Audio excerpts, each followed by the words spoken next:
మాట చెప్పాలంటే అబ్రహాం ఇస్సాకును విశ్వాసము ద్వారా పడిచినట్లుగా హల్లెలూయా బానిసలుగా ఆ మరణ శాసన కిందకి వెళ్ళిపోయినటువంటి తన ప్రజల విమోచన కొరకు మొర్దెకై తమ కుమార్తె బలిపడి కూతురు చనిపోయినా పర్వాలా, కానీ మరణం నుంచి దేవుని బిడ్డలు వదులుతున్నారని తన కుమార్తెని బలిగా అర్పించిన వ్యక్తి మొర్దెకై. హల్లెలూయా. కొన్నిసార్లు నశించిపోతున్న ఆత్మలు, నశించిపోతున్న ప్రాంతాలు దేవుని రాజ్యంలోకి రావాలి అంటే సాతాను ద్వారా పాపాన్ని పెట్టడం వచ్చింది మరణం.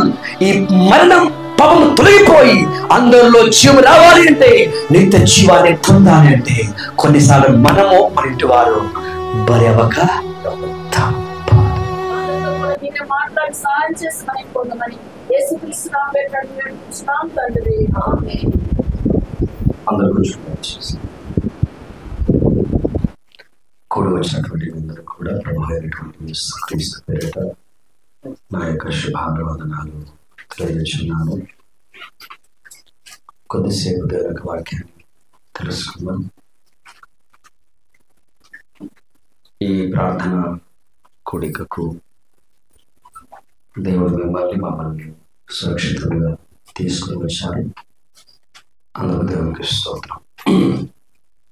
నాకు తెలిసి ఇక్కడ మనందరం కూడా దేవుని వాక్యాన్ని ఎరిగినట్టుగానే మీరు నాకు కనబడుతున్నారు.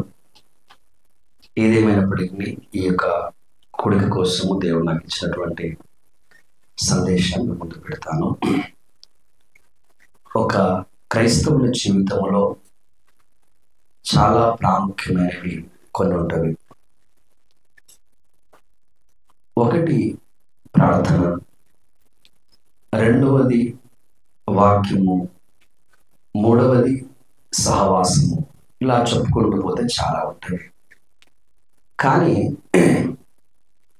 ప్రాముఖ్యంగా దేవుని యొక్క స్వరమును, దేవుని యొక్క ఆలోచనను, దేవుని యొక్క ప్రత్యక్షతను మనకు బయలుపరిచేవి మాత్రం రెండు. ఒకటి ప్రార్థన, రెండవది వాక్యము. ఈ రెండుటి ద్వారానే మనం ఏమై ఉన్నామో, దేవుడు ఏమై ఉన్నారో ఈ సంగతులన్నీ కూడా మనకు ప్రత్యక్షపరచబడుతుంది. దేవునికి స్తోత్రం. హల్లెలూయా. కాబట్టి ఎవరు విన్నా వినకపోయినా ఈ కుటుంబ సభ్యులతో వినాలి. Okay, right. మనము బయటికి బహిరంగ సభలకు కానీ సువార్త కూడికలకు కానీ వెళ్ళినప్పుడు, లేకపోతే ఆల్ నైట్ ప్రీస్గా వెళ్ళినప్పుడు ఎన్ని పాటలు పాడినా అంతసేపు కూర్చుంటారు జనాలు. ఎప్పుడైతే సేవకుడు వర్తమానం లేస్తాడో ఒక్కడు కనబడడు. ఎందుకు అంటే సాతానుగాడు వాక్యాన్ని విననీయడు. సాతానుగాడు వాక్యమును వినీయడు. వాక్యమైనటువంటి దేవుడు, ఆత్మైనటువంటి దేవుడు కన్యకైనటువంటి మరియమ్మ ద్వారా లోకానికి వచ్చిన తర్వాత 33 సంవత్సరాలను జీవించి కొన్ని చాలా ప్రాముఖ్యమైన మాటలు ఆయన చెప్పాడు. దాంట్లో నెంబర్ 1 ఏంటంటే ప్రార్థన. చెప్పండి ఒకసారి, చూద్దాం ఒకసారి. లూకా సువార్త 21వ అధ్యాయము 36 నుండి. లూకా సువార్త 21వ అధ్యాయము 36 నుండి వేస్తామండి. కాబట్టి మీరు జరగబో వీటి నెలను తప్పించుకొని మనుష్య కుమారుని ఎదుట నిలువబడుటకు శక్తి గలవారగునట్లు ఎల్లప్పుడూ ప్రార్థన చేయుచు మెలకువగా ఉండుడి. ఇక్కడ ప్రభు చెప్తున్నారు ఏంటంటే, మనుష్య కుమారుని ఎదుట ఏం చేయాలంట? మనం అందరం కూడా నిలబడాలి. నిలబడడానికి ఏంటంట? శక్తి కావాలి. కాబట్టి ఆ శక్తి కావాలంటే రెండు చెప్పాడు. ఏమన్నాడు? ఒకటి ఎల్లప్పుడూ ప్రార్థన చేయడి, రెండవది మెలకువగా ఉండుడి. దేవునికి స్తోత్రం. ఈ రెండు మన పనులు కావు. ఈ రెండు పనులు కూడా ఏ మనిషి వల్ల కావు. చెప్పడం అవుతుంది, వినడం అవుతుంది, చేయడం అన్న వల్ల కాదు. దేవునికి స్తోత్రం. మేము హైదరాబాద్ దాటిన తర్వాత ఎప్పుడు ప్రయాణం చేసినా ప్రార్థన చేసుకుంటూ రావడం అలవాటు. ఏ మీటింగ్కి అయితే వెళ్తున్నామో ఆ సిటీలో ట్రాఫిక్ ఉంటుంది కనుక సిటీ దాటిన తర్వాత ఆ ఇంటికి రీచ్ అయ్యి ఆ గ్రామానికి రీచ్ అయ్యేంత మట్టుకు ప్రార్థనలోనే గడుపుతూ ఉంటాం. గొలుసు ప్రార్థన ఉంటుంది అన్నమాట. అలా చేస్తూ వచ్చినప్పుడు మధ్య మధ్యలో ఏమైపోయింది, టీ కోసం ఆగారు, ప్రార్థన ఆగిపోయింది. భోజనం కోసం ఆగారు, ప్రార్థన ఏమైపోయింది, బ్రేక్ అయింది. కానీ ఇక్కడ ప్రభు చెప్తున్నారు ఏంటి అంటే, మనుష్య కుమారుని ఎదుట మీరు నిలబడవలసి ఉన్నది. మీకు ప్రశ్న అడుగుతున్నాను, ఇప్పుడు మనుష్య కుమారుడు అంటే ఎవరు? ఇప్పుడు ఎక్కడ నిలబడ్డారు మరి? ఇప్పుడు చెప్తున్నది ఎవరు? మనుష్య కుమారుడే. అక్కడ వందలాది మంది, వేలాది ఆల్రెడీ నిలబడ్డారు. అవునా కాదా? కదమ్మా? శిష్యులు ఉన్నారు అక్కడ, చాలా మంది జనాలు ఉన్నారు అక్కడ, చాలా మంది ఉన్నారు. ఇప్పుడు నిలబడ్డ వారితో లేకపోతే కూర్చున్న వారితో చెప్తున్న మాట ఏంటంటే, మీరందరూ మనుష్య కుమారుని దగ్గర మీరు ఏం కావాలి, నిలబడవలసిన సమయం రాబోతుంది. అక్కడ మీరు నిలబడాలి అంటే ఖచ్చితంగా శక్తి కావాలి. మీకు శక్తి కావాలి అంటే రెండు చెయ్యండి. ఏంటి? ఒకటి ప్రార్థన, రెండవది మెలకువగా ఉండండి. సో కాబట్టి మానకుండా నిరంతరము ప్రార్థన చేయటం అనేది మానవుడి వల్ల కాదు. ఇప్పుడు నేను వాక్యం చెప్తున్నాను, మీరు వింటున్నారు. మనం ఇప్పుడు ఎవరో ప్రార్థన చేయడం లేదు. అవును, మీరేం చేస్తున్నారు? వింటున్నారు. నేను చేస్తున్నాను, చెప్తున్నాను. ప్రార్థన ఇక్కడే లేదు. దానికి స్తోత్రం. అయితే ప్రార్థనలు కూడా రెండు రకాలు. ఇప్పుడు ఇక్కడ ఆల్రెడీ మారుమనసు పొందుకొని బాప్టిజం తీసుకొని ప్రభువు చేత పిలువబడి ప్రభువును వెంబడిస్తున్నటువంటి గుంపుతో చెబుతున్నటువంటి మాట, మీరేం చేయండి? ఎల్లప్పుడూ ప్రార్థన చేయండి. 2 మీరు మెలకువగా ఉండండి. దానికి స్తోత్రం. దానికి గల కారణం ఏంటంటే, మీకు శక్తి అవసరము. ఎందుకు శక్తి అంటే, వాక్యం చెప్పడానికి కాదు, ప్రార్థన చేయడానికి కాదు, పరిగెత్తడానికి కాదు, ఇంకేమో సంపాదించడానికే కాదు, జస్ట్ నిలబడడానికి. హల్లెలూయా. జస్ట్ ఏంటి? నిలబడడానికి మీకు శక్తి కావాలి. ఆ నిలబడడానికి శక్తి కావడానికే మీరు నిరంతరం ఎల్లప్పుడూ మెలకువగా ఉండాలి, ప్రార్థన కూడా చేయాలి. అనుకుంటొచ్చు కొంతమంది, ఈయనే మాట్లాడుతున్నారు, ఎన్నిసార్లు కూర్చుంటాం లేస్తాం. ఇప్పుడు నేను అర్ధగంట నిలబెడతాను, నాకేం కాదు, నాకు ప్రార్థన లేదు. అవునా కదా? ఇప్పుడు చాలా మంది బస్సులో ట్రైన్లకు నిలబెడతారు, గంట నిలబడాలి. వారికి ప్రార్థన చేసిన వారా? మెలకువగా ఉన్నవారా? కాదు. యేసు ప్రభువు తెలియని వారు కూడా గంటలు ప్రయాణంలో నిలబడుతూనే ఉంటారు. అయితే అక్కడ చెప్తున్నటువంటి విషయం ఏంటంటే, శరీరధారిగా వచ్చినటువంటి ఆ యేసు క్రీస్తు ముందు నిలబడడం వేరు. హల్లెలూయా. రెండవసారి ఆ మనుష్య కుమారుడే మరల రాబోతున్నాడు, ఆయన నిలబడడం వేరు. హల్లెలూయా. ఇప్పుడు ఈయన మొట్టమొదటిసారి మనుష్య కుమారుడు వచ్చాడు, ఆయన ముందు వందలాది మంది నిలబడ్డారు. నిలబడడం ఏంటి? ఆయన వస్త్రాలు తీసివేశారు. నిలబడడం ఏంటి? ఆయన ముఖం మీద ఉమిశారు. నిలబడడం ఏంటి? ఆయన గడ్డాన్ని పిరిగినారు. ఆయనను ఆయన వదకు తేబడినటువంటి గొర్రె పిల్లవలే మౌనముగా ఉన్నాడు. హల్లెలూయా. అబద్ధకులు, వ్యభిచారులు, నరహంతకులు, మోసగాళ్ళు దేవుని మందిరమును వ్యాపార కేంద్రముగా చేసినటువంటి వారు ఒకవైపు సేవ చేస్తూనే ఒకవైపు లంచాలు, ఇవన్నీ పాపాలు, వ్యభిచారాలు చేస్తున్నటువంటి వారు కూడా యేసును దూషించినట్టుగా బైబిల్ మనకు కనబడుతుంది. హల్లెలూయా. అయితే కన్యకైనటువంటి మరియమ్మ గర్భము ద్వారా ఈ లోకానికి వచ్చినటువంటి ఆ మనుష్య కుమారుని ముందు నిలబడడానికి ఏ శక్తి అవసరం లేదు. ఎందుకంటే ఆయన చెడిపోయిన వారిని బాగు చేయడానికి వచ్చినాడు, పడిపోయిన వారిని నిలబెట్టడానికే వచ్చినాడు. ఇప్పుడు నిలబెట్టడానికి, బాగు చేయడానికి వచ్చినటువంటి ఆ ప్రభు చెప్తున్నారు, మీకు శక్తి కావాలి. ఏం కావాలి? మీకు శక్తి కావాలి. ఈ శక్తి అనేది ఎందుకు అంటే, మంచి పాట పాడడానికి కాదు, మంచి వాక్యం చెప్పడం కాదు, ఇదే కాదు.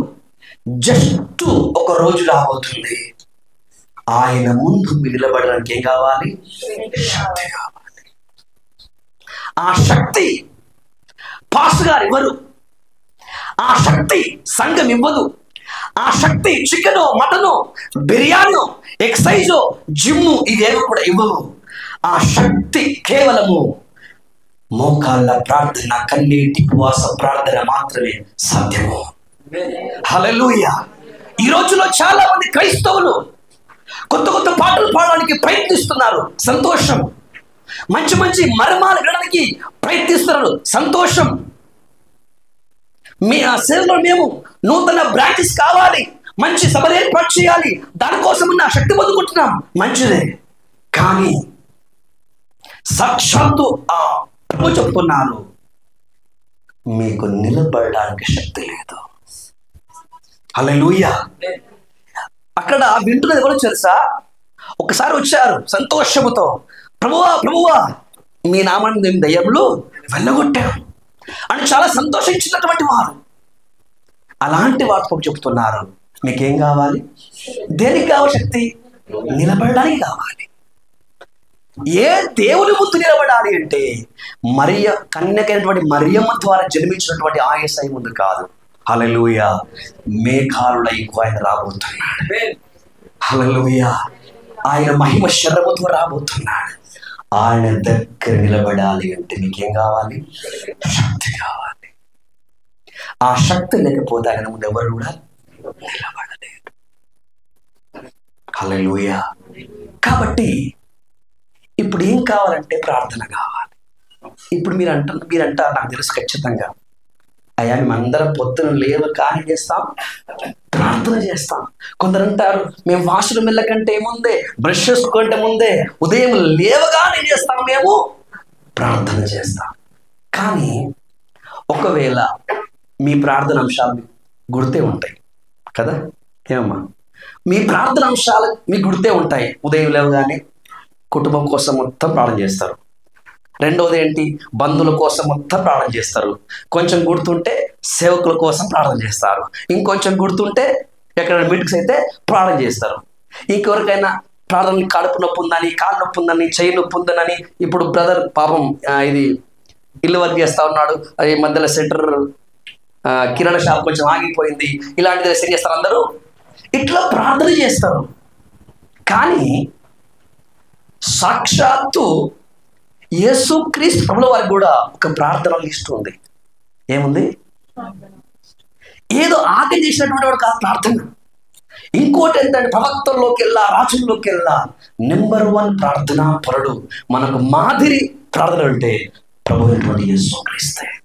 యేసు ప్రభు వారికి ఇచ్చినటువంటి ప్రార్థనా పరుడు ఎవరు లేరు. ఎందుకంటే ప్రతి విషయంలో యేసు మనకి ఏమై ఉన్నాడు? మాదిరై ఉన్నాడు. ఇప్పుడు దావీదు అనుకుందాం, దావీదు అన్ని విషయాలు మనకు మాదిరి కాదు. మళ్ళీ చెప్తున్నాను, దావీదు గారు అన్ని విషయాలు మన మాదిరి. దావీదును మాదిరిగా పెట్టుకుంటే కొన్నిసార్లు వ్యభిచారం చేయాలనిపిస్తుంది, కొన్నిసార్లు కొందరు చంపాలనిపిస్తుంది, కొన్నిసార్లు కొంతమంది ముంచాలని అనిపిస్తుంది. ఏమనిపించదు ప్రాణం. ఎందుకు? దావీదు దూడబాటు. ఎందుకంటే దావీదు వేరు ఉన్నాయి. వ్యభిచారం లేదా? ఉంది. అబద్ధం లేదా? ఉంది. రక్తపాతం లేదా? ఉంది. హత్యలు లేవా? ఉన్నాయి. కాబట్టి క్రైస్తవ సంఘమా, పరిశుద్ధ గ్రంథంలో ఎంతమంది ఉన్నా అందరూ నీకు రోల్ మోడల్ కాదు. హల్లెలూయా. సంపూర్ణంగా క్రైస్తవునికి ఒకే ఒక్కరు మాదిరి, ఆయనే ప్రభువైనటువంటి యేసుక్రీస్తు. హల్లెలూయా. మీకు మాట తెలుసు, పౌలు గారు చెప్పారు కదా, ఏమన్నాడు? నన్ను క్రీస్తును పోలే నడుచుకొనిచున్నాను, మీరు నన్ను పోలే నడుచుకోండి అన్నాడు. అది కూడా ఆయన చివరి దశలో అన్నాడు. చివరి దశలో అన్నాడు. అంతకుముందు అన్నాడు, పాపులో నేను ప్రథముడును అన్నాడు. ఇంకో మాట అంటాడు, నేను మంచినే చేకూరుతున్నాను కానీ నా వల్ల కావట్లా, నేను కీడు చదువుతున్నాను కానీ నేను కీడునే. అంటే పౌలు గారు కూడా ఏముందంటే కొన్ని చేయుట ఆయన వల్ల అవుతల. కానీ ప్రభు అయినటువంటి యేసుక్రీస్తు ఎంతమంది ఎన్ని రకాలుగా శోధించినా, అడ్డగించినా, తండ్రి తనకు ఏ బాధ్యత అప్పగించాడో అది సంపూర్ణంగా నెరవేర్చి సమాప్తమన్నాడు అంతే. హల్లెలూయా. కాబట్టి పౌలు అన్నాడు, విశ్వాసకర్తయు దాన్ని కొనసాగించువాడైనా యేసు వైపు చూడండి, మీ పరుగులు కొనసాగించి ముగించండి అన్నాడు. దేవుని స్తోత్రం. హల్లెలూయా. కాబట్టి మనం ఎవరు తీసుకున్నా వారిలో 2 భాగాలు ఉంటాయి, 2 కోణాలు. ఒకటేమో బలహీనమైన ఘటం, ఒకటి ఓడిపోయిన ఘటం, ఒకటి చెడిపోయిన ఘటం, ఒకటి తప్పిపోయిన ఘటం, ఒకటి కాదారేటువంటి ఘట్టాలు చాలా ఉంటవి.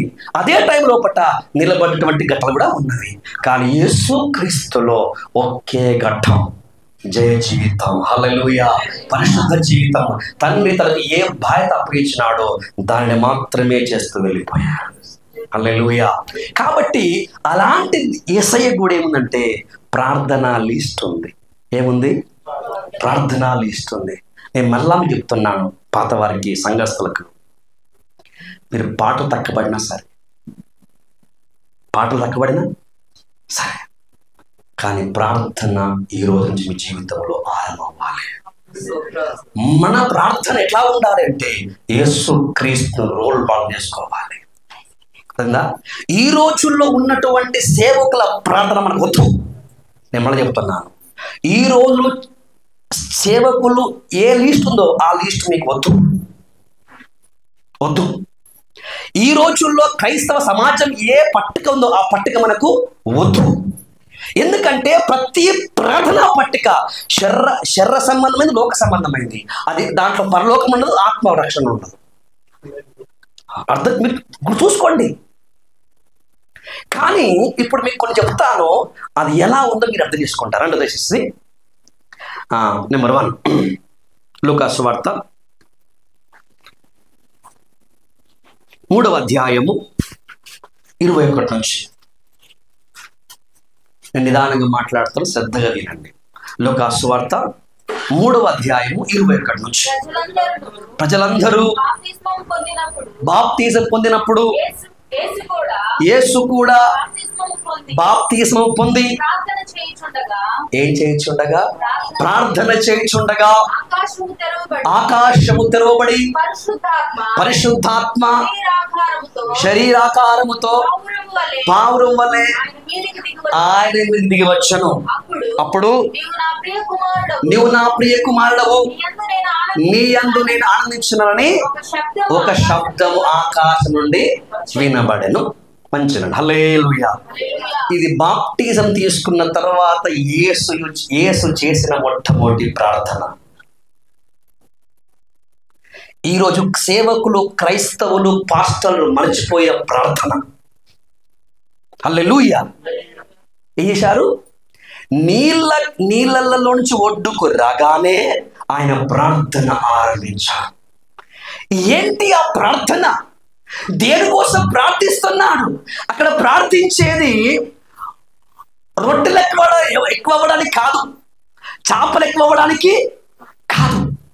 హల్లెలూయా. ఆయన ప్రార్థన చేయుచున్నప్పుడు పరిశుద్ధాత్ముడు ఆయన మీదకి వచ్చను అంటే దీని ఇంకేమర్థమైంది? ఆయన దేనికోసం ప్రార్థన చేసిండొచ్చు? అయ్యా వింటున్నారా? దేనికోసం ప్రార్థన చేసిండొచ్చు కదయ్యా? దేనికోసం చేసిండొచ్చు? దేవునికి స్తోత్రం. నీళ్ళలో చోటుకు రాగానే ప్రార్థన ఆరంభించాడు. ప్రార్థన ఆరంభించగానే శరీర ఆకారములు ఏమొచ్చేసింది? పరిశుద్ధాత్ముడు ఆయన మీదకి దిగి వచ్చారు. అప్పటిదాకా ఆయన పరిచర్య చేయాల.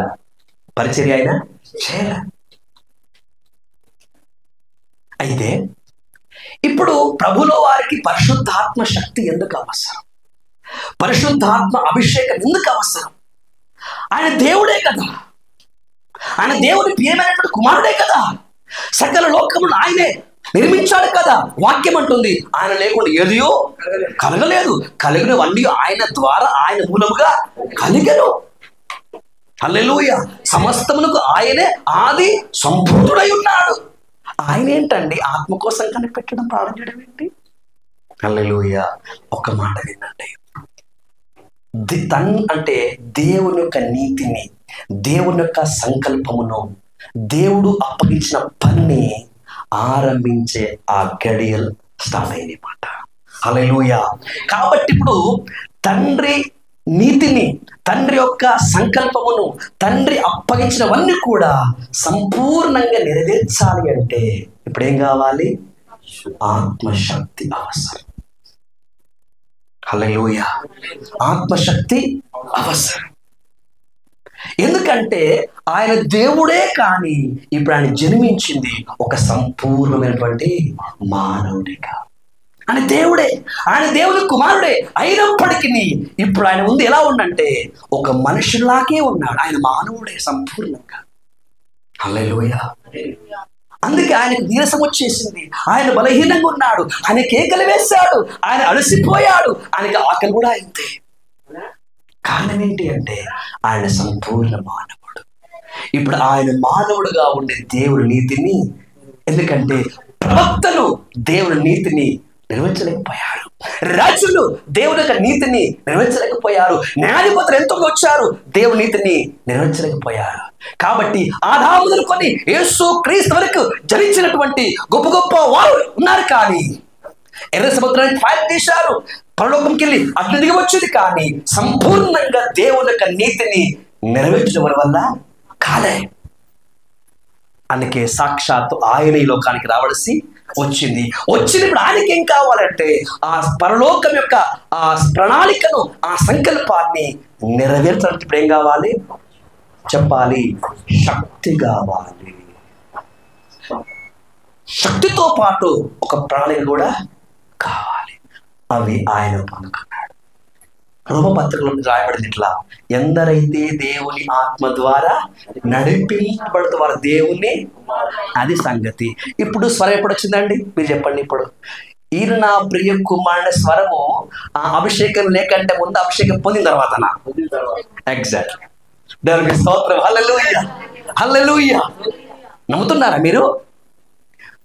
దేవుని అభిషేకం దిగి వచ్చిన తర్వాత స్వరం వచ్చింది. అప్పటిదాకా తండ్రి కూడా మౌనంగా ఉన్నారు. ఈరోజు పాటలు ఇవన్నీ బాగున్నాయి, కానీ వ్యక్తిగత జీవితంలో యేసు ప్రభుల వారిని దిగి వచ్చిన ఆ శక్తి చివరికేంటి? యేసు ప్రభుల వారు పరలోకం వెళ్ళిన తర్వాత కూడా ప్రభు అన్నాడు, మీరు పరిచర్య ఆపేసి. ఎవరు వీళ్ళు? శిష్యులు. మీరు మేడ గదిలో ఉండి ఏం చేయండి? కనిపెట్టి ప్రార్థన చేయండి. ఈ రోజుల్లో చాలా మంది విశ్వాసులేమో మారుమనసు పొంది బాప్తిసం తీసుకున్న తర్వాత చాలా నమ్మకంగా ఇది అదని చేస్తారు, కానీ ఒక్కసారి బాప్తిసం అయిపోయారు, వారిలో నిర్లక్ష్యం ఏర్పడుతుంది. వారి అవిశ్వాసం అంటే మేము సంఘ సఫలమైపోయాం, మేము క్రైస్తవం అయిపోయాం, మేము దేవుని కుమారం అయిపోయామన్న ఆ నిర్లక్ష్యం కనబడుతుంది. బాప్తిసం లేకంటే ముందేమో అయ్యో మేము నశించిపోతామేమో, నరకం వెళ్ళిపోతామేమో, మేము దేవుని రాజ్యం ఉండదేమో అని భయపడతారు.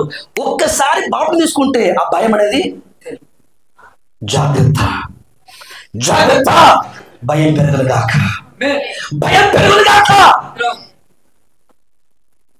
ఈ అభిషేకం అనేది అద్భుతాల కోసం కాదు, మహత్కాల కోసం కాదు. జగత్తు పునాది వేయబడక మునిపే ఏ దేవుడు క్రీస్తు మిమ్మల్ని ఏర్పరచుకున్నాడో ఆయన చిత్తము చేటకు మీకు అభిషేకం దొరుకుగాక. హల్లెలూయా. వేరే ఇంకా అవసరం లేదు.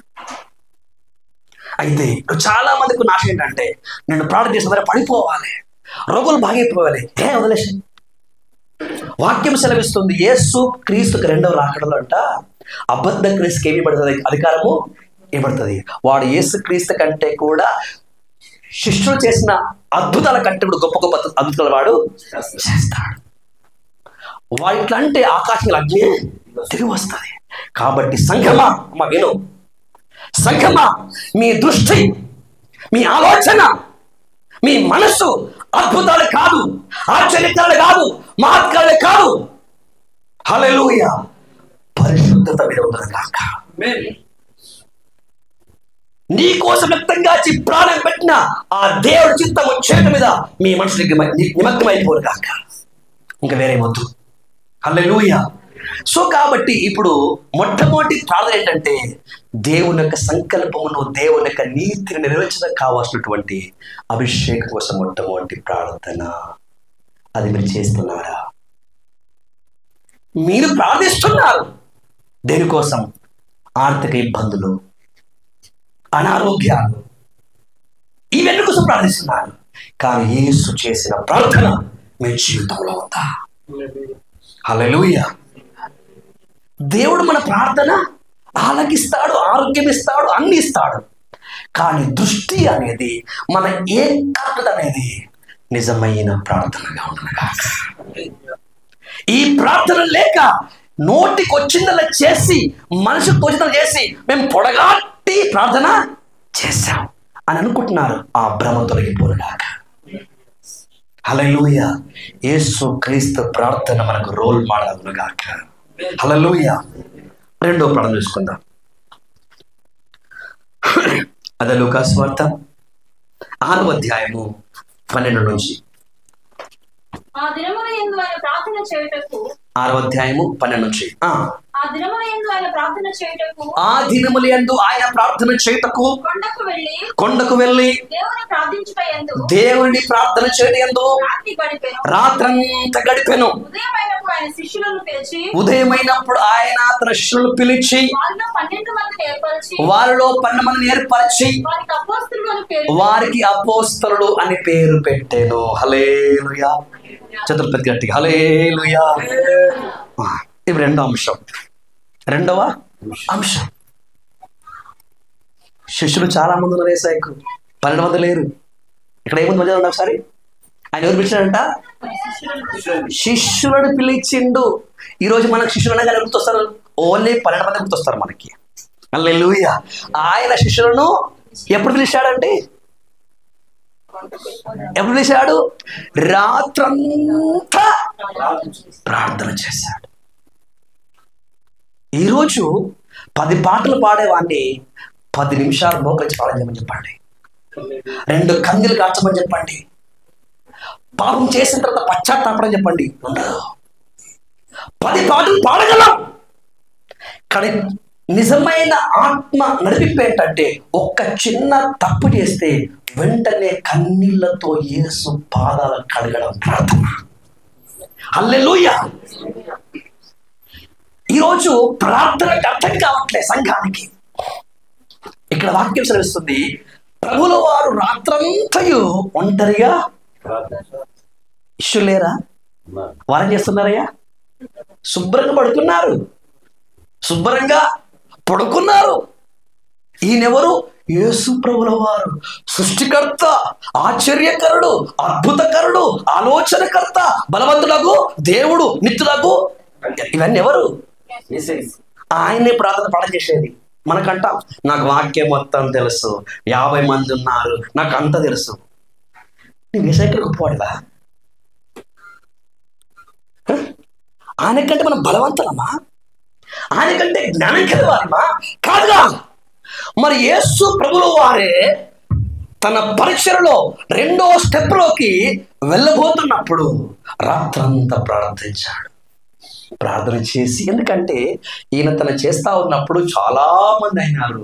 అమ్మయ్య, మేము యేసుకెట్టు ఉండాలి, శిష్యులుగా ఉంటే చాలా బాగుంటుంది అనుకున్నారు. యేసు ప్రభుల వారిని అనేకులు గురువుగా అంగీకరించిన యేసు ప్రభుల వారు అందరు శిష్యులుగా అంగీకరించలేదండి. హల్లెలూయా. వాళ్ళందరూ ఉన్నారు. శిష్యులారా అంటే అందరూ వచ్చారన్నమాట. కానీ అందరు ఎవరు? మీ గురువు ఎవరు అంటే యేసు. మీ గురువు ఎవరు అంటే 100 మంది అంటారు మా గురువు యేసు అని. కానీ ఈయన నా శిష్యుడు, ఈయన నా దాసుడు అనే సందర్భం చెప్పాల. ఈ రోజుల్లో కూడా చాలా మంది డిసెంబర్ 25 ఒక్కసారి చర్చికి రాడు కూడా. ఎవడు రా అంటే నేను క్రైస్తవుడు అంటాడు. ఎవడు రా అంటే మన క్రైస్తవుని అంటాడు. శుక్రవారం సినిమాలు ఉంటాడు, సోమవారం బార్ షాప్ కాడ ఉంటాడు.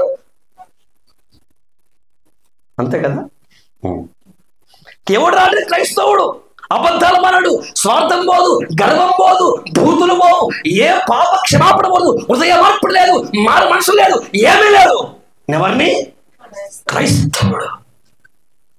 క్రైస్తవుడు అంటే చర్చి వెళ్ళేవాడు కాదు, దశంభాగాలు కలిగించేవాడు కాదు, పాటలు పాడువాడు మాత్రమే కాదు, సండే చర్చి వెళ్ళేవాడు మాత్రమే కాదు. క్రైస్తవుడు ఎవరు అంటే ఉదయం అనే సింహాసనములో క్రీస్తును రాజుగా ప్రతిష్ఠించుకున్నవాడే క్రైస్తవుడు. హల్లెలూయా. నీ చిత్తానుసారం నీవు జీవిస్తూ నీ బతుకు ఏదో 10 నిమిషాలు ప్రాణం చేసి ఒక గుడికి వెళ్ళి 10 రూపాయల కాడికి వచ్చి క్రైస్తవుని దాసుడంటే అది నీ భ్రమ, అది వాస్తవం కాదు. హల్లెలూయా. కాబట్టి అందరూ వచ్చారు. ప్రభువు వారిలో నుంచి 12 మందిని ఏర్పరచుకున్నాడు. మీరెవరు మేమెవరు మయ్యా అంటే ప్రభు అన్నాడు తెలియదు. ఇది సేవ ఆరంభం, ముగింపు కాదు. ఎసైది ఏంటి? సేవ. అప్పుడే వారిని పిలుచుకొని వారికి ఏమని పేరు పెట్టాడంట? మీరు అపోస్తలులు అని నామకరణం చేశారు. ఇప్పుడు ఎవరెవరిని ఏర్పరచుకోవాలో అది తండ్రితో సంభాషణ రాత్రంతా జరిగింది. హల్లెలూయా. కాబట్టి దేవుని పిల్లలారా, మీరు ఒక నిర్ణయం తీసుకునే ముందు రాత్రంతా ఏం చేయాలి? ప్రార్థన చేయాలి. ప్రార్థన చేయకుండా ఏ నిర్ణయం మనము తీసుకోకూడదు. జాగ్రత్త. ఎందుకంటే మన రోల్ మోడల్ అనుకున్నాం. మనం యేసుక్రీస్తు ఒక నిర్ణయం తీసుకునే ముందు, కొంతమందిని ఏర్పరచుకునే ముందు రాత్రంతా గడిపి తీసుకున్నాడు. మరి మనం మైండ్కి వస్తే అయిపోయానా? అనిపిస్తే అయిపోయానా? కాదు. మనం కూడా ఒక పని చేసే ముందు, ఒక నిర్ణయం తీసుకునే ముందు, ఒక ప్లానింగ్ చేసే ముందు ఏం చేయాలి? కుటుంబ సమేతంగా ఒంటరిగా దేవుని యొక్క, మన గురువు గారి యొక్క ఆ పాదాల కార్యక్రమం. హల్లెలూయా. దేవా, నా పట్ల చిత్తం ఏంటి? దేవా, నా కుటుంబం పట్ల నీ సంకల్పం ఏంటి? నాకు బయలుపరచు, నాతో మాట్లాడు అని యథార్థంగా విశ్వాసముతో నీవు ప్రార్థిస్తే దేవుడు తన చిత్తాన్ని బయలుపరుస్తాడు. హల్లెలూయా. ఇది రెండో ప్రార్థన. మూడో ప్రార్థన చూసుకుందాం. లూకాసు వార్త 9వ అధ్యాయము 28 నుంచి. ఈ మాటలు చెప్పినది మొదలుకొని ప్రమాదం 8 దినములైన తరువాత ఆయన పేతురు, యోహాను, యాకోబును వెంట పెట్టుకుని ప్రార్థన చేయటకు ఒక కొండ ఎక్కింది. ఆయన ప్రార్థన ఉండగా ఆయన ముఖరూపం మారిను. ఆయన వస్త్రము తెల్లనిదై తగదగా మెరిసింది. మరియు 2 పురుషులు ఆయనతో మాట్లాడుతున్నారు. వారు మోషే, ఏలియాను వారు మహిమతో అగుపడి ఆయన యెరూషలేములో నెరవేర్చబోవు నిర్గమమును గురించి మాట్లాడుచుండరి. ఏమైపోయారు? పేతురు, యోహాను, యాకోబును తీసుకొని కొండకెక్కారు. కొండెక్కిన తర్వాత మెల్లగా ఏమైపోయినట్టు ఆయన చెప్పాలి. ఏమినండి ఏం చేయండి? రూపాంతరం చెందిండు. పని ఏమవుతుందంట? మారిపోతుండు. ఆయన మారిపోతున్నటువంటి సంగతి శిష్యులు స్పష్టంగా చూస్తున్నారు. మార్పు రాయబడింది, ఏ సాకలి వాడునో అంత తెల్లగా ఏ బట్టల్ని అంత షైనింగ్ అన్నమాట. అంటే శిష్యుడు తమ జీవితంలో అంత వైట్ ఎప్పుడు వాళ్ళు చూడాల. అంత వైట్ అయిపోయాడు ఆయన. ఆయన వస్త్రములు తగ్గ మెరుస్తున్నాయి. హల్లెలూయా. వైట్ అయిపోయారు. వారు మహిమతో ఉన్నారు. ఈయన రూపాంతరం చెందారు.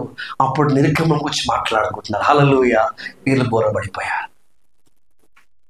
హల్లెలూయా.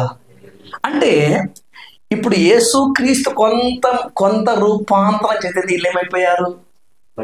బోర్లు పడిపోయారు. అందుకే స్టార్టింగ్ చెప్పేమని, మీరు మనుష్య కుమారుని ఎదుట నిలబడినట్లు శక్తివంతండి. ఈకిలికి ఏం లేదు, శక్తి లేదు.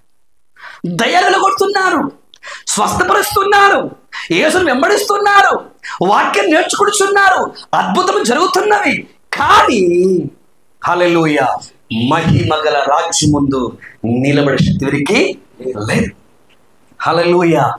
ఇప్పుడు మనం చూస్తున్నాం అక్కడ వారితో ఆయన మాట్లాడుతున్నట్టు ఏంటంటే ఏమిటంట, అక్కడ ఆయన ముఖమంతా కూడా మారిపోయింది. దీని ఏమంటామంటే దైవత్వమును చేస్తున్నాడు, ప్రత్యక్షపరుస్తున్నాడు. ఏం చేశాడు? ఈ లోకములోనే ఒక దైవత్వమును ఆయన ప్రత్యక్షపరిచాడు. హల్లెలూయా. ఈరోజు చాలా మంది ఏం ప్రార్థిస్తున్నామంటే అన్నీ చెప్తుంటారు, కానీ ఏముండదు, మార్పు అనేది ఉండదు. ఇంకో మాట చెప్పాలి, నేను చాలా చోట్ల చెప్తా, ఇప్పుడు గుర్తు చేస్తున్నాను. ఈ మట్టి శరీరము మార్పు చెందడానికి కన్ను మూసి తెరిచేలోపు చాలు. కనురెప్ప పాటున ఈ మట్టి శరీరం ఏమవుతుంది? మహిమ శరీరంగా మార్చబడుతుంది. కానీ మనం పుట్టినప్పటి నుంచి మనతో కొంత వచ్చింది. దాన్ని ఏమంటామంటే స్వభావం. ఏమంటాం దాన్ని?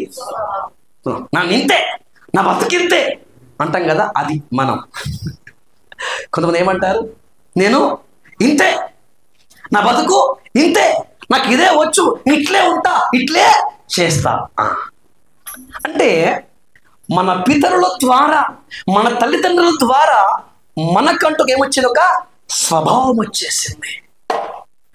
ఈ స్వభావం అనేది ఇప్పటిది కాదు. ఎప్పటిది? మొదటి ఆదాము స్వభావం. అది ఏది? మరి ఆదాంకి ఎట్లా వచ్చింది? సాతానులో నుంచి ఆదాంలోకి వచ్చింది, ఆదాంలో నుంచి మనవ్వలోకి వచ్చింది, మనవ్వలో నుంచి మనకు వచ్చింది. అది సంగతి. హల్లెలూయా. అంటే అది వ్యాపిస్తుంది, ప్రవహిస్తుంది వలన. అది దేవునికి స్తోత్రం. సాతాను గారిలో నుంచి మొదటి ఆదాంలో నుంచి ఇక ఇప్పటిదాకా వచ్చేసింది. ఇప్పుడు శరీరం మాట క్షణం చాలు. కానీ ఏదైతే సాతాను ద్వారా మన నరనరాల్లోకి, హృదయంలోనికి, అంతరంగంలోకి వచ్చిందో ఆ స్వభావము కూలిపోవట, ఆ స్వభావం తొలగిపోవటది లైఫ్ లాంగ్.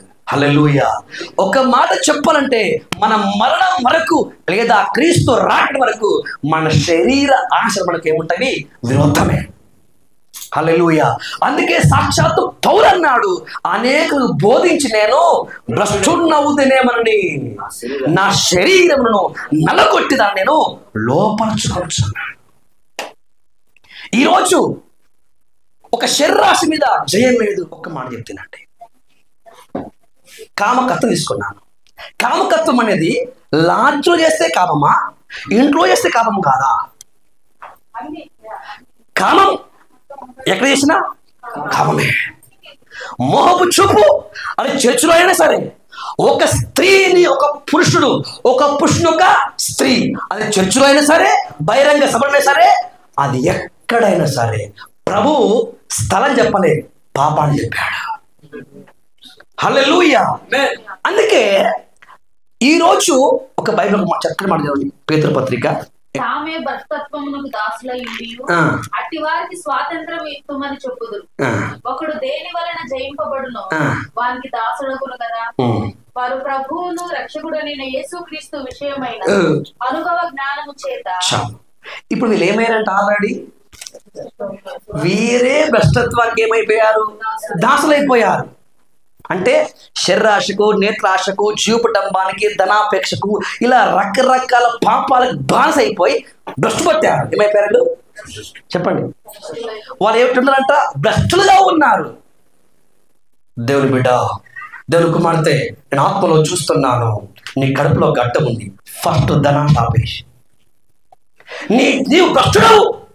ధనానికి నువ్వు బానిస, గర్వానికి బానిస, సినిమాలకు బానిస, సీరియలకు బానిస, లోకాశలకు బానిస, లోకపొడలకు బానిస. నీవే భ్రష్టుడవై ఉండి చేస్తానంట, మీకేమిస్తాము?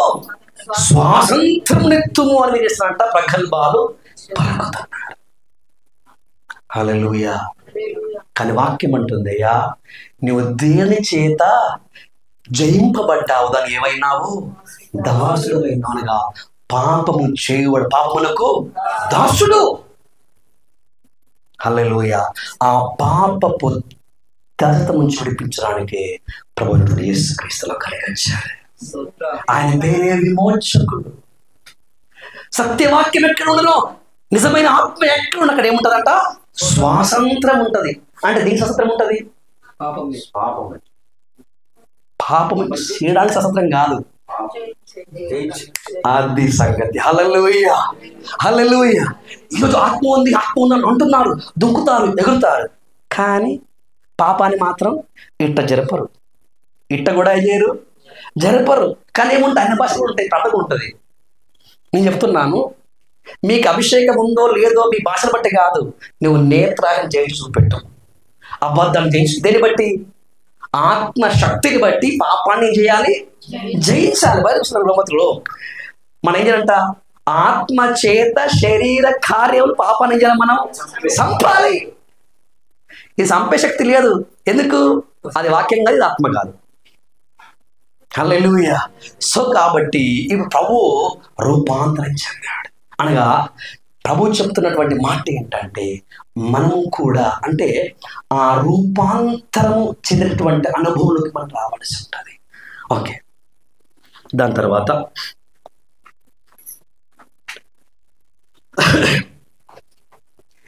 ఈ రూపాంతరం కూడా ప్రభు ఇంకో మాట చెప్పంటే తన దైవిక ప్రత్యక్షమైన భయం, అంటే తను చనిపోయి పరలోకం వెళ్ళిన తర్వాత ఎలా ఉంటాడో కొంచెం లైట్గా వారికి చూపించాడు. దాని వల్ల బోర్లు పడిపోయారు. హల్లెలూయా. నాకు అనిపించింది శిష్యులే అట్లా బోర్లు పడిపోతే మన సంగతి ఏంటి? మీకు అర్థమైందా అమ్మ? నిజమగా తల్లి, సాక్షాత్తు యేసు వెంబడి యేసు పిలుచుకొని ఏర్పరచుకొని సడిపిస్తున్నటువంటి అలే బోర్ర పడిపోతే ఆ చిన్న మహిమకి అసలు మన సంగతి ఏంటి? అందుకేం కావాలి? ప్రార్థనా జీవితం కావాల్సిందే. హల్లెలూయా. సరే, మంచి 4వ విషయం, 4వ పాయింట్, లూకాసు సువార్త 11వ అధ్యాయము 1వ వచనం. ఆయన ఒక చోట ప్రార్థన చేయుచుండెను. ప్రార్థన చాలించిన తర్వాత ఆ శిష్యులో ఒకడు ప్రభువా యోహాను నేర్పినట్టుగా మాకును ప్రార్థన చేయ నేర్పమని ఆయన అడిగాను. చాలు. హల్లెలూయా.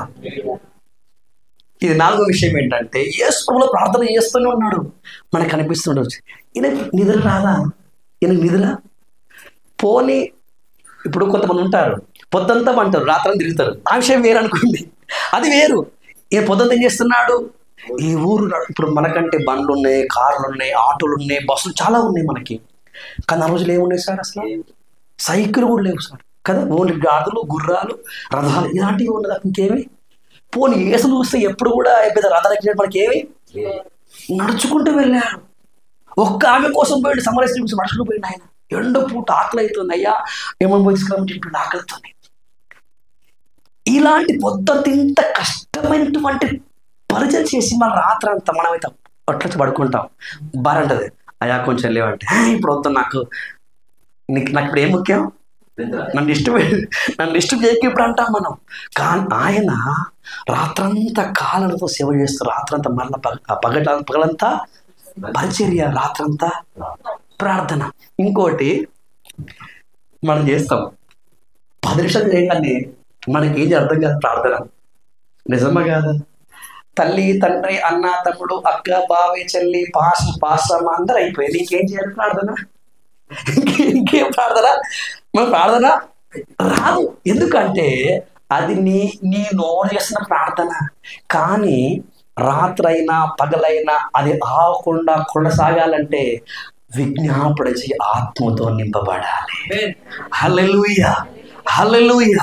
ఎవరైతే ఆ విజ్ఞాపన చేయి ఆత్మతో నింపడతామో వారు ఏం చేస్తుంటారు? ప్రార్థన చేస్తూ ఉంటారు. ఒకరు ఆత్మతో ప్రార్థిస్తున్నప్పుడు శరీర సంబంధమైన ఆ బలత తొలగిపోతుంది. నిజమండి, నిజం. ఇది నేను వాక్యంలో చెప్పడం కాదు, నా జీవితంలో అనుభవించి చెప్తున్నాను. చాలాసార్లు భోజనం చేసుకున్న తర్వాత ముందు ఒక 2 నిమిషాలు ప్రార్థన చేసుకోవాలి, రేపు మార్నింగ్ వెళ్ళిపోవాలి అనుకుంటాం, కూర్చుంటాం, అది తెల్లరిపోతుంది. కారణం ఏంటి అంటే సఖ్యము కాని ఆ మురుగుతో మనం ప్రార్థన చెయ్యాలంటే అది మనుషులకి అసాధ్యము, దేవునికే సాధ్యము. హల్లెలూయా. కాబట్టి సాక్షాత్తు ఆ దేవుడు ఒక వరం చేయమంటే, అయ్యా ఇది పొందుకో, ఏది తీసుకో. ఇప్పుడు మైక్ ఎందుకు ఇచ్చారు మనకి? మీరు మాకు ఎందుకు ఇచ్చారయ్యా? మీరు బలహీనులు, నువ్వు గట్టిగా మారుతూ పోతావు వాళ్ళకి ఇచ్చిన నాకు ఇది. అవునా కాదు? నిజమా కాదు? అదే ప్రకారంగా బాబు, సంగమా, శిష్యులారా, మీకు ఏ చేత కాదు ప్రార్థన? మీకు చేత కాదు. మీకు ఏ చేత కాదు? ప్రార్థన చేయడం మీకు చేత కాదు. అందుకే ముందుకోండి, విజ్ఞాపన చేయ ఆత్మను పొందుకోండి. హల్లెలూయా. సరే, ఈ ప్రకారంగా ఈయన ప్రార్థన చేస్తూ ఉంటే ఎట్లా అని అడిగారు. ఆలోపు అక్కడ ఇంకో గురువు ఉన్నారు. ఎవరంట? యోహాను గారు ఉన్నారు. ఆయన ఏం నేర్పిస్తున్నట్ట? ప్రార్థన ఎవరికి? యోహానుకు ఉన్నాడు, ఆయనకి ఎవరున్నారు? శిష్యులు ఉన్నారు. యేసు ఉన్నాడు, దగ్గర ఎవరున్నారు? ఈయన ప్రార్థన నేర్పించాలి ఎవరికి? ఈయన ఎవరికి ప్రార్థన నేర్పించాలి. కానీ ఏం చేస్తున్నాడు? బైబుల్ ట్రైనింగ్ కాదు, అది ప్రార్థన ట్రైనింగ్. ఈ రోజుల్లో ఎక్కడ ఏం లేదు ప్రార్థన ట్రైనింగ్. ఎక్కడ? ఓన్లీ బైబిల్ ట్రైనింగే. చెప్తే ఎట్లుంటుందో, జస్ట్ ఒక బర్త్డే ఒకరు పిలిచారు, అక్కడ ఎట్లా వాక్యం చెప్పాలి, అక్కడ ఎలాగైనా ప్రార్థన చెయ్యాలి, కేక్ని ఎలాగా కొంచెం చేయాలి. ఎవరెవరు ఫస్ట్ బైబిల్ క్లాస్ అండి. ఒక అమ్మాయి పెద్ద మనిషి అయింది, అక్కడ ఏం వాక్యం చెప్పాలి, అక్కడ ఎలా వస్త్రాలు కట్టించాలి, బైబిల్ క్లాస్ అండి. మీరు బైబిల్ అడగండి, ట్రైనింగ్ అది ఉంటుంది. హల్లెలూయా. కానీ యోహాను గారు యేసుక్రీస్తు చేయాల. హల్లెలూయా. ఏం చేశాడు ఆయన? ప్రార్థన నేర్పిస్తున్నాడు. అలా నేర్పిస్తున్నప్పుడు వీళ్ళు విన్నారన్నమాట. అయితే మాకు కూడా ఉన్నారు, గురువు ఉన్నారు. మంది ఏం చేశారు? వచ్చాయా మాకు ఇప్పుడు ఏం నేర్పియు? నువ్వు ప్రార్థన పడుకుంటున్నావు, నువ్వేమో ప్రేయర్, ఏమి చేస్తున్నాము? పడుకుంటున్నావు. ఇప్పుడు మా గురి ఏంటి? మా ఆశ ఏంటంటే మేము కూడా మీతో కలిసి ప్రార్థన చేయాలి. హల్లెలూయా. అంటే యేసు యొక్క ప్రార్థన, యోహాను యొక్క ప్రార్థన శిష్యులను కూడా ప్రభావితం చేయగల ప్రార్థన. హల్లెలూయా. మీరు ప్రార్థన చేస్తా ఉంటే, శక్తి గారు నీలాగా ప్రార్థన అంటే ఏమి అని మీ వారిని అడగగలగాలి. అంటే ఈ వేరే వారిని ప్రభావితం చేసేలా మీ ప్రార్థన ఉండాలి. హల్లెలూయా. కొంతమంది స్తోత్రం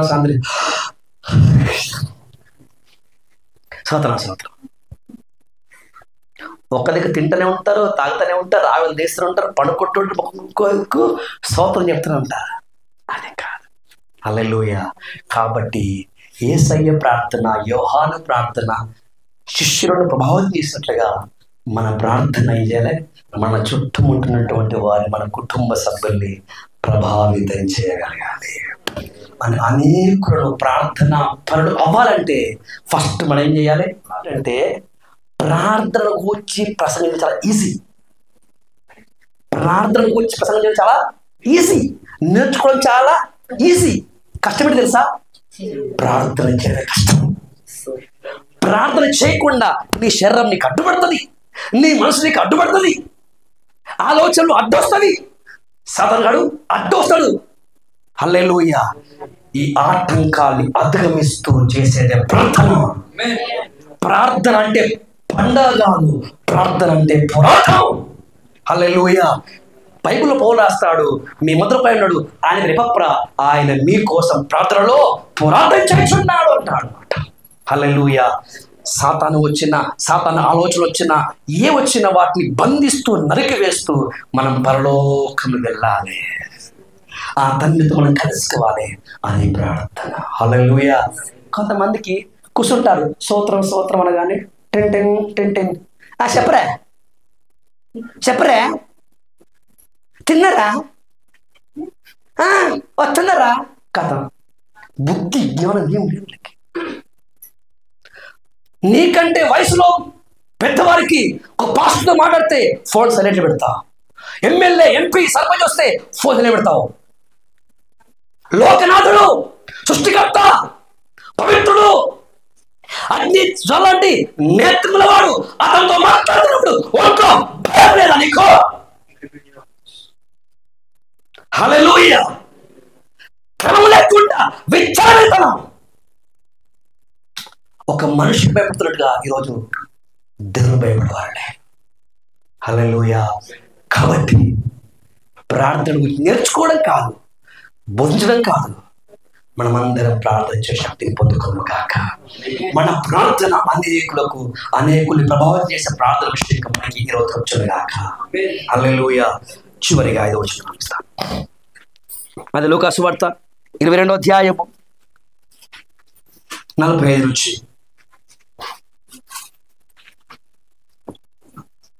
ఆయన వేదన పడి మరింత ఆత్రముగా ప్రార్థన చేయగా ఆయన చెమట గొప్ప రక్త బిందువుల వలె ఆయన ప్రార్థన ప్రార్థన సాగించి లేచి తన శిష్యుల వద్దకు వచ్చి వారు దుఃఖము చేత నిద్రించి మీరెందుకు నిద్రించుతున్నారు శోధనలో ప్రవేశించుకున్నట్లు లేచి ప్రార్థన చేయడని వారితో చెప్పింది. హల్లెలూయా. గట్టిగా హల్లెలూయా, హల్లెలూయా. మొట్టమొదటి అదొక స్టార్ట్ అయిపోయింది యోర్దాను ఒడ్డున. ఇప్పుడు ఎక్కడెక్కడ గెస్తమని తోట. చివరి ప్రార్థన. ఇంకా చాలా ఉన్నాయి, నేను ముందుకు వస్తున్నా. చివరి ప్రార్థన ఎంత ప్రార్థిస్తుందంటే చెమట రక్తం అంత భయంకరంగా ప్రార్థిస్తున్నాడు. ఒక మాట చెప్తా మీకు. ఇప్పుడు మన భార్యకో గుండె పడచ్చు అనుకోండి, మన నిద్ర వస్తుంది. ఇంకోటి చెప్తున్నా, మీరు బాగా నిద్రలో ఉన్నారు, మీ కొడుకు మీ బిడ్డకి యాక్సిడెంట్ అని తెలిసింది, నిద్రపోతారా? ఇప్పుడు రావాలా అంటారా? ఆ శబ్దం మీ చెవుల పడిన మరుక్షణం నిద్ర ముఖమే మారిపోతుంది. కారణం అలాంటి భయంకరమైనటువంటి న్యూస్ మీ చెవులో పడింది. హల్లెలూయా. అదే ప్రకారంగా యేసు ప్రభుల వారు సేవ ఆరంభము నుంచి ఇప్పటి వరకు ఎప్పుడు అది ప్రార్థన చేయలే. ఈ చివరి ఘట్టంలో చేసిన ప్రార్థన బహు భయంకరమైంది. చెమట రక్తమైపోతుంది. అంత ఘోరంగా ఆయన ప్రార్థిస్తున్నాడు. కారణం ఏంటి అంటే ఈ 30 సంవత్సరాలు రానటువంటి హింసలు, నిందలు, అవమానములు, శోధన ఇప్పుడు రాబోతోంది. ఆయన కనబడుతుంది. హల్లెలూయా. ఆ శోధన ఆయనకు మాత్రమే కాదు, అతనితో ఉన్నటువంటి శిష్యులకు కూడా రాబోతోంది. హల్లెలూయా. కాబట్టి చివరి ఘట్టంలో ఎందుకన్నా అంత గంభీరంగా, అంత భీకరంగా, అంత భయంకరంగా ఎందుకు ప్రార్థిస్తుండో అంటే ఒక్కొక్క కొరడా దెబ్బ నా శరీరమును చీల్చుతుంది, రక్తము చుట్టుతుంది, గడ్డం పెరుగుతారు, ముఖంపై ఊస్తారు, సత్యమైనటువంటి నన్ను అసత్యముగా ప్రకటిస్తారు. నా ద్వారా మేలు పొందిన వాడే నాకు వ్యతిరేకంగా సాక్ష్యం చెప్తాడు. నన్ను చంపండి చంపండి కేకలు వేస్తారు. ఈ దృశ్యం మొత్తం ఆయన కళ్ళ ముందు కనబడుతుంది. హల్లెలూయా. చివరికి ఆ పాపం అనే పాత్ర యేసులోనికి వస్తే తండ్రి కూడా ఏసాడు చెవి వదిలిపెడతాడు. ఇవన్నీ ఆయన మనసులో కదిలిపోతున్నాయి. అంత గట్టి ప్రార్థిస్తున్నారు. హల్లెలూయా. ఆయన మరణం ఆయన ముందుంది, ఆయన సిలువ ఆయన ముందుకు వస్తుంది, ఆయన గడ్డ పెరుగులు ఆయన ముందుకు వస్తున్నారు. ఎన్ని విషయాలు ఆయన ముందుకు వస్తుంటే కూడా ఆయన మనస్సు నా శిష్యుడు ఏం చేస్తున్నారు, బా ఏం ప్రేమ. హల్లెలూయా. అనగా నేను మాత్రమే కాదు, నన్ను వెంబడిస్తున్నప్పుడు ఏం కావాలి, ఎవరు కూడా శోధనలో ప్రవేశిస్తుంది. హల్లెలూయా. నాకు వచ్చిన శోధన మీకు కూడా వస్తుంది. కానీ నేను ప్రార్థనలో ఉన్నాను. ఇప్పుడు కొంత తెలుసా, అయ్యగారు మా కోసం ప్రార్థన చేయండి, మా తూకి ఎక్కడదే, ఆపి ఎక్కడదే. ఇక్కడ ఏం చెప్తున్నాడు, నేను ప్రార్థన చేస్తుంటే రక్తము నీళ్ళు చెమట గారిపోతుంది, మీరు పడుకోమని చెప్పారా? లేదు, మీరు కూడా ఏం చేయండి, అది సంగతి. మీరు శోధనలో ప్రవేశింపకుండా ఉండాలంటే మీరు కూడా ఏం చేయాలి, ప్రార్థించాలి. హల్లెలూయా. అయ్యగారు మాత్రమే కాదు, అమ్మగారు మాత్రమే కాదు, సంఘస్థులు మాత్రమే కాదు, సంఘటనలు మాత్రమే కాదు, ప్రతి ఒక్కరు ప్రార్థన ఆత్మ కలిగి ప్రార్థన ఉద్యమాన్ని ఆరంభించాల్సిందే. అలా ప్రార్థన ఉద్యమం ఆరంభమైతేనే సాతాను కోట గొడవలు కూలిపోతాయి. హల్లెలూయా. సాతాను కోట గొడవలు కూలాలి అంటే, వాడి సింహాసనం పడుతూ అంటే ఈ రోజు రాత్రులు చేయగవాలి, ప్రార్థన ఉద్యమము ఆరంభమవ్వాలి. హల్లెలూయా, హల్లెలూయా. 4 పాటలు కాదు, 10 ప్రసంగాలు కాదు, ప్రార్థన శక్తి కావాలి. హల్లెలూయా.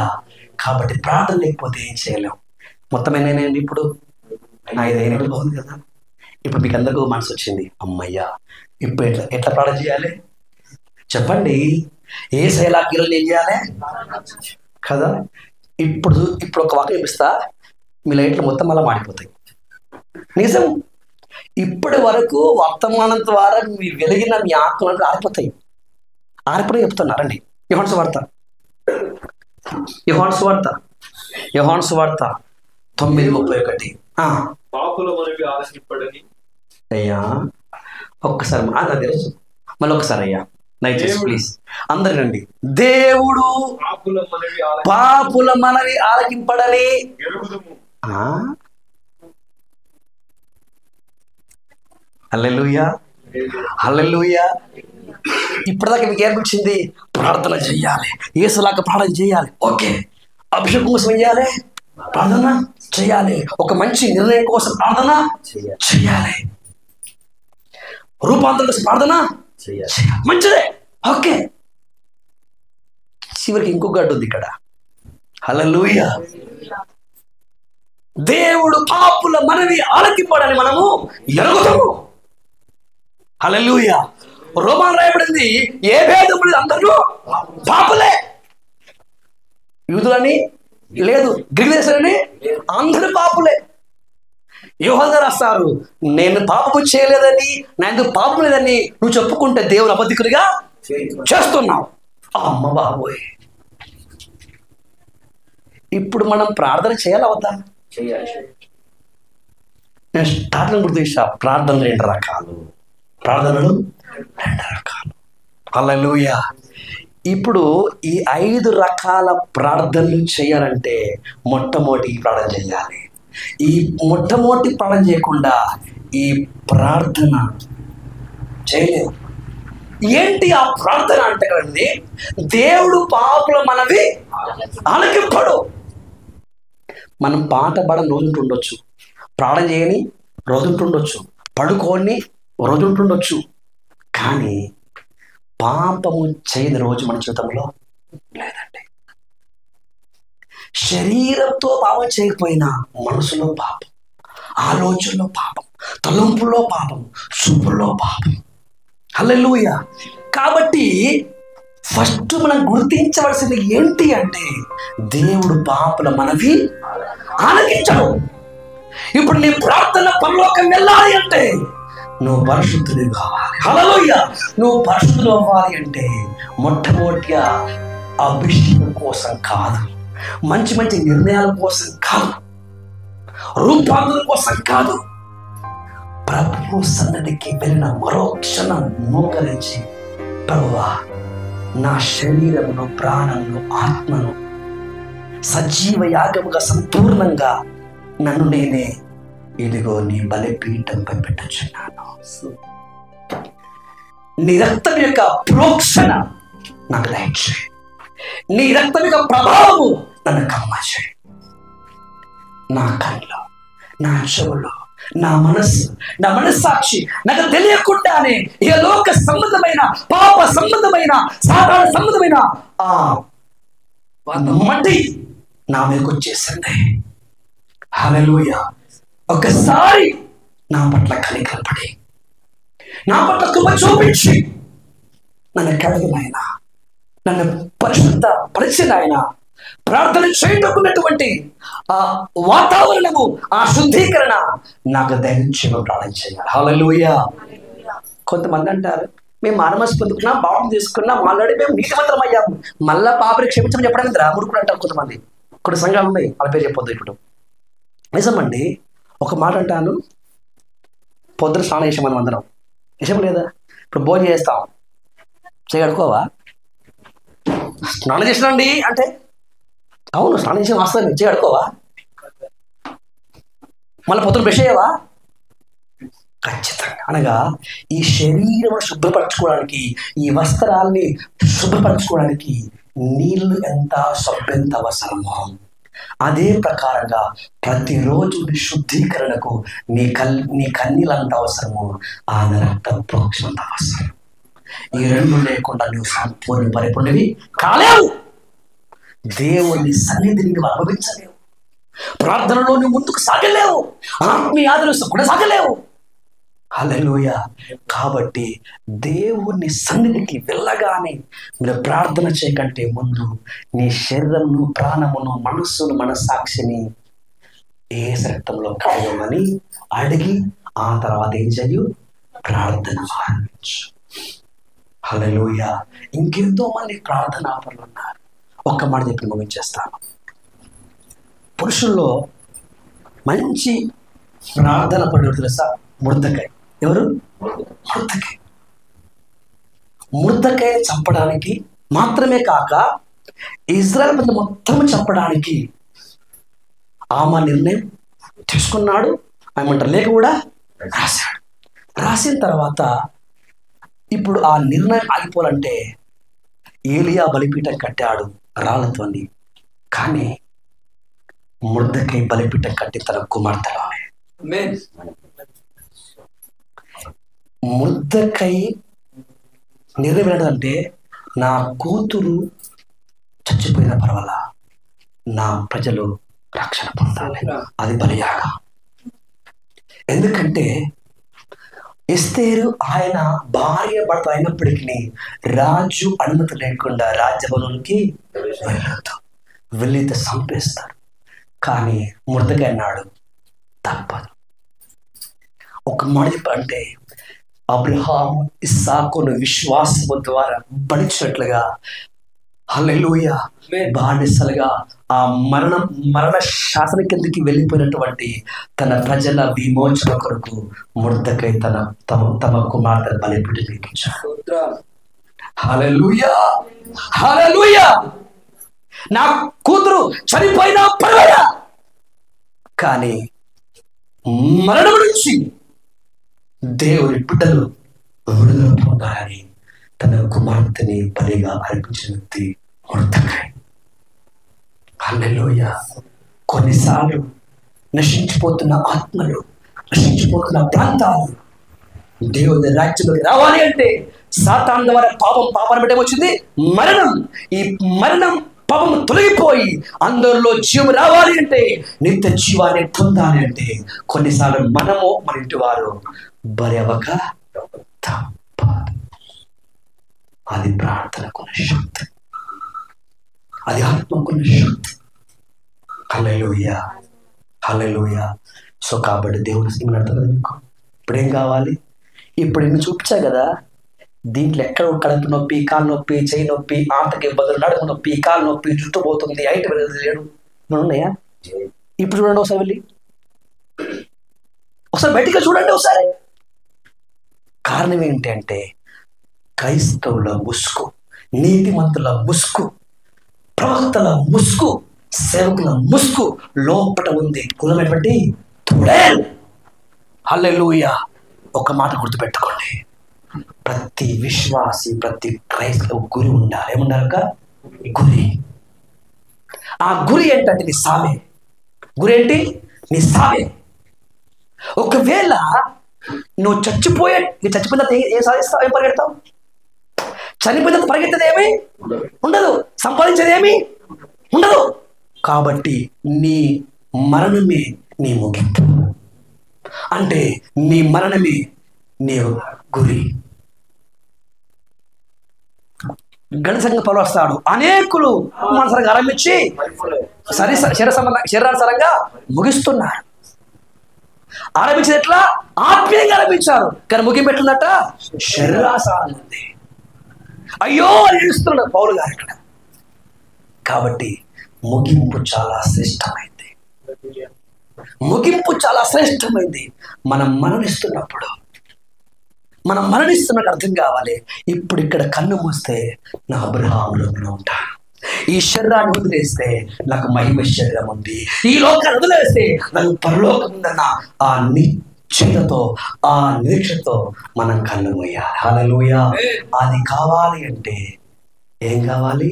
ప్రార్థనా శక్తి. మొట్టమొదటిగా పాపమును గూర్చిన పశ్చాత్తాపం, పాపమును ఒప్పుకునే ప్రార్థన, పాపాన్ని విడిచిపెట్టే ప్రార్థన, ఆ తర్వాత మిగతా విషయాలు. హల్లెలూయా. కాబట్టి ఈరోజు రాత్రి ప్రభువా నీవే మాకు రోల్ మోడల్. నీలాగా ప్రార్థించే మా వల్ల కాదు. కానీ యోర్దాను నదిలో పెట్టాలని మీ మీద ఒక ఆత్మ వచ్చింది. అపోస్తలుల మీదకి మెడగదలు వచ్చేసింది. అట్టి ఆత్మశక్తి, ప్రార్థన శక్తి ఈ రాత్రి మాకు దయచేయండి. పాటలు పాడుతున్నాం, ప్రార్థిస్తున్నాం, భక్తికర మంది చేస్తున్నాం, కానీ పాపంపై జయం లేదు, లోకంపై జయం లేదు, శరీరాశలపై జయం లేదు. చివరికి మీ దగ్గర నిలబడే శక్తి కూడా మా దగ్గర లేదు. అందుకే ఈ రాత్రి మీరే ప్రకారంగా ప్రార్థించారో అట్టి రకంగా మేము ప్రార్థన చేయగలగాలి. మీరే ప్రకారం లోకాన్ని పాపాన్ని జయించారో మాకు కూడా అట్టి జయ జీవితము కావాలి. మీరే ప్రకారంగా 3వ దినమున పునరుద్ధరణ పైకి లేశారో మేము కూడా ఆ కడప రోజు సమాధానం బయటికి రావాలి. మీరు మహిమ దేహం దిన పైకి వెళ్ళారు, మేము కూడా పైకి రావాలి. అట్టి ప్రార్థనా శక్తిని, అట్టి ఆత్మాభిషేకమును ప్రభువా మాకు దయచేసి ప్రార్థిద్దామా? 2 కళ్ళు మూసుకుని మోకరించండి. నువ్వు 2 కళ్ళు కలిగి, 2 కాళ్ళు కలిగి, 2 చేతులు కలిగి ఆరని అగ్నిలో వినట కంటే అంగహీనుడవై దేవుని రాజ్యంలో వినట నీకు మంచిది కాదా? ఆరోగ్యం కంటే ఆత్మ రక్షణ ముఖ్యం, ఆస్తుల కంటే ఆత్మ రక్షణ ముఖ్యం, ఆశీర్వాదాల కంటే ఆత్మ రక్షణ ముఖ్యం. దేవుని గొర్రె పిల్లగా ఈ లోకానికి వచ్చినటువంటి ఆ మనుష్య కుమారుడే రెండోసారి గోధుమ సింహముగా తీర్పుని రాబోతున్నాడు. ఆయన ముందు నువ్వు నిలబడాలి అంటే నీకు శక్తి కావాలి, శక్తి కావాలి. హల్లెలూయా. ప్రభువా నీ ఎదుట నిలబడే శక్తి నాకు దయచేయి. మీరేముండి మాతో మాట్లాడలేక మరొకసారి మీకే వందనాలు స్తోత్రాలు చెల్లిస్తూ కుటుంబీకులందరినీ సత్యమైన సంపూర్ణంగా మీ స్థాయి సమర్పి సమస్త మహిమ చెల్లిస్తూ పునరుద్ధారుడైన సర్వశక్తి గల యేసు క్రీస్తు ప్రస్తుతనామమున ప్రార్థన చేసిన పరమ తండ్రి ఆమేన్.